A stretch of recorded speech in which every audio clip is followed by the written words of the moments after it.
Hello, people. This is Eric, and I live in Slidell, Louisiana. And right now, Hurricane Gustav is coming awfully close to Louisiana, which is where I live. I mean, it's August 30th, 2008, and the hurricane is expected to make landfall at around Monday or Tuesday. Monday, midday, Tuesday. I'm not sure. But, I mean, I've already been through Hurricane Katrina, and, well, I can tell you stories about Katrina, but I'm just saying that I'm a little bit worried about Gustav because it's supposedly getting much worse. Almost about to be I think it might be a Category 5, I'm not exactly sure, but it's got wind speed of like 150 miles per hour. Anyway, I don't know what it's gonna be like. I mean, I'm making this video before the hurricane. Everything's normal now. After the storm, there might be a lot of stuff going on, not just what happens to me and my house and my property, but what also happens to like people along the Gulf Coast, people in New Orleans, and it's kind of what the purpose of making this video is. Actually not a video, but it's just me talking. Anyway, so let me tell you about Katrina and how this is looking to be like kind of the same exact thing. It was back in August 25th, like around that time, 2005. It was my first day of school as like a senior, and I wasn't too happy about going back to school, and everything was normal.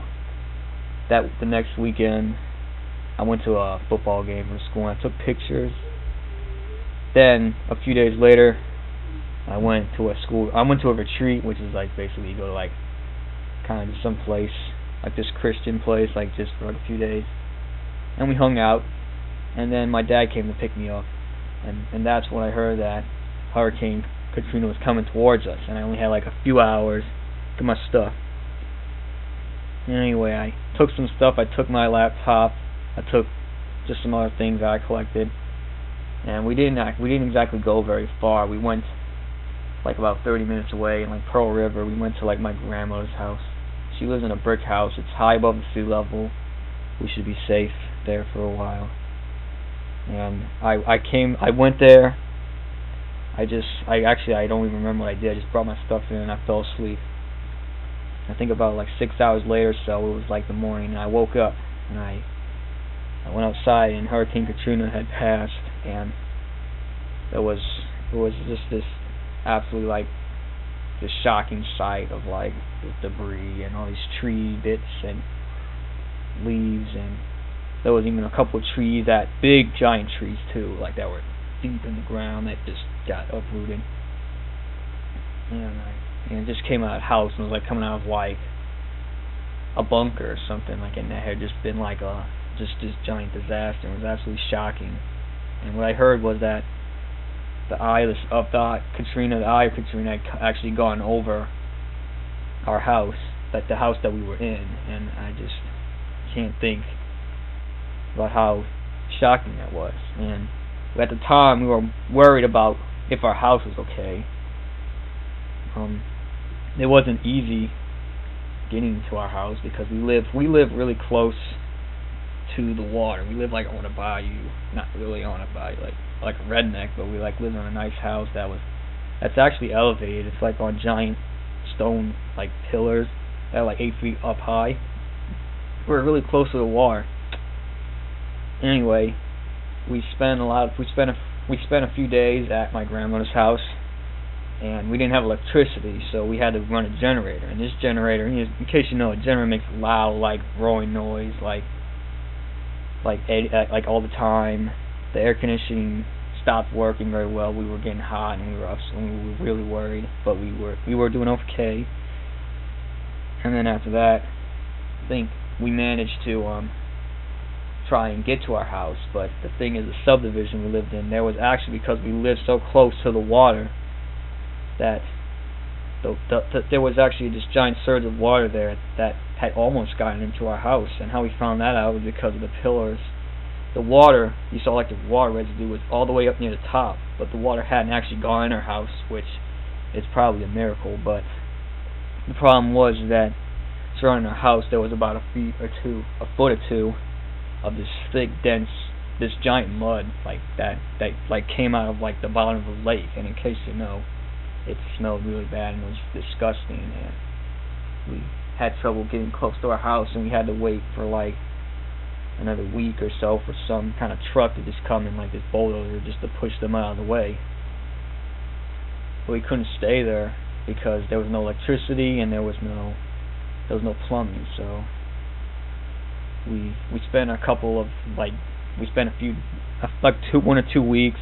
We went up to Shreveport. We went to a hotel. We stayed there for a few days. There was a bunch of other refugees there with us, and we got like a few free dinners and stuff at restaurants. Like, that was nice.